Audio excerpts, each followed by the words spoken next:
Gun buybacks are pitched as a way to get dangerous weapons off the streets. But do they? Yep. In Chicago, one of those very guns ended up in the hands of, guess it, a criminal again, and nearly cost a woman her life. Newsmax crime correspondent Jason Mattera has the story. Good morning, Jason.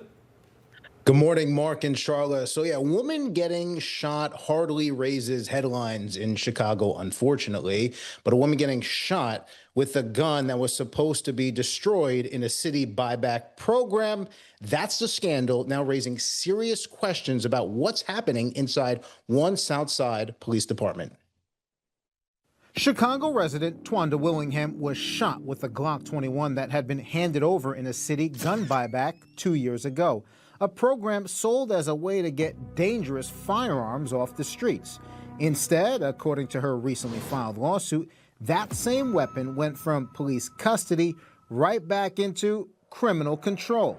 It's now linked to multiple shootings, including the one last August when bullets tore through Willingham's car door and hit her in the leg. There's a total breakdown there because any chief will tell you that that's your worst nightmare, let alone that the gun get back in the public, then used in a crime. That missing gun had all the fingerprints of an inside job. The lawsuit points out that another firearm from the same buyback later surfaced wearing the Glock's evidence tag, a tag that clearly didn't belong to it.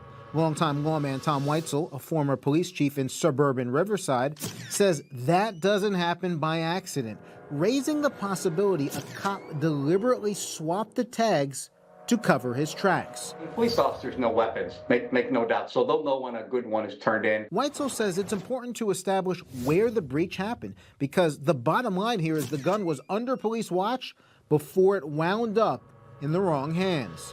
It's not like the investigations that can say, oh, you know what, people made this up, the news media over-dramatized. The gun went missing. The gun, which is a fancy word in my opinion here, saying it was stolen. So far, no one's been held accountable. The officer in charge of the buyback got a slap on the wrist, 1-day suspension. The internal probe was closed, then abruptly reopened once local media started pressing for answers. And for Twanda Willingham, along with other Southside residents, one question still hangs in the air.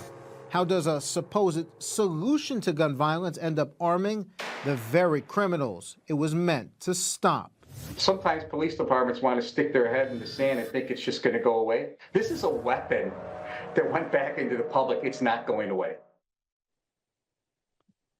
Mark, Charlotte, these gun buyback initiatives, they're all theater. They don't reduce crime in any measurable way. But what they're not supposed to do is add to crime. And that's exactly what happened here. We did reach out to the Chicago Police Department for comment, but they said they don't talk about pending litigation or open investigations. But with the potential of a crooked cop in their mix, this story is not going away anytime soon. The always famous not commenting on stuff we don't want to comment about. Yeah, all right, thanks, Jason. Not good. All right, thank you.